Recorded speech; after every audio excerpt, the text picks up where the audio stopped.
کائنات میں روئے زمین پر جو دوسری مسجد تعمیر کی گئی، جو اللہ کا دوسرا گھر تعمیر کیا گیا، وہ مسجد اقصی ہے، وہ مسجد اقصی ہے۔ پہلا ہے کعبۃ اللہ اور دوسرا ہے مسجد اقصی۔ حضرت ابو ذر رضی اللہ عنہ نے نبی کریم صلی اللہ علیہ وسلم سے سوال کیا، ای مسجد وضع فی الارض اول، یا رسول اللہ صلی اللہ علیہ وسلم، اس روئے زمین پر سب سے پہلے کون سی مسجد تعمیر کی گئی؟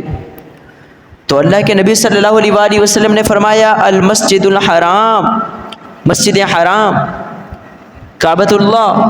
قلت ثم ایون، اور فرماتے ہیں کہ پھر میں نے عرض کیا رسول اللہ صلی اللہ علیہ وسلم، مسجد حرام کے بعد اس زمین پر پھر کون سی مسجد تعمیر ہوئی؟ قال المسجد الاقصی، رسول پاک صلی اللہ علیہ وسلم نے فرمایا کہ مسجد اقصی۔ پھر صحابی نے پوچھا، عرض کی حضور ان دونوں کے درمیان فاصلہ کتنا ہے؟ یعنی کعبۃ اللہ کتنا عرصہ پہلے تعمیر کیا گیا، مسجد اقصی کتنا عرصہ بعد میں تعمیر کی گئی؟ تو حضور پاک صلی اللہ علیہ وسلم نے فرمایا قال 40 سنۃ، کہ ان دونوں کے درمیان جو فاصلہ ہے وہ 40 سال کا ہے۔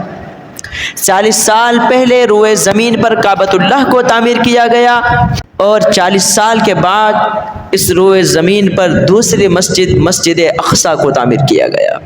اس کی تعمیر کا شرف اللہ رب العزت نے حضرت آدم علیہ السلام کو عطا فرمایا۔ انہوں نے کعبۃ اللہ کو بھی تعمیر کیا اور مسجد اقصی کو بھی تعمیر کیا، اور ان دونوں کے درمیان 40 سال کا فاصلہ تھا۔